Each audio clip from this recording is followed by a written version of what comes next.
বাদুরিয়ায় পাট ক্ষেত থেকে বস্তা বস্তা টাকা উদ্ধার। বস্তায় কি? আরে কালকে খবর পাওনি?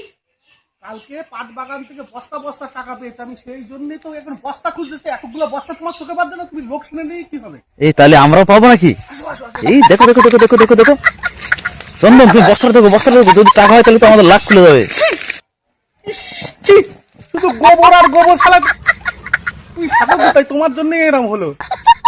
চা, এ আরো বস্তা খোলো, আরো বস্তা খোলো, টাকা থাকতে পারে, বলা যায় না। আরো বস্তা আমার খোলার দরকার নেই, শুধু শালাতে গোবর।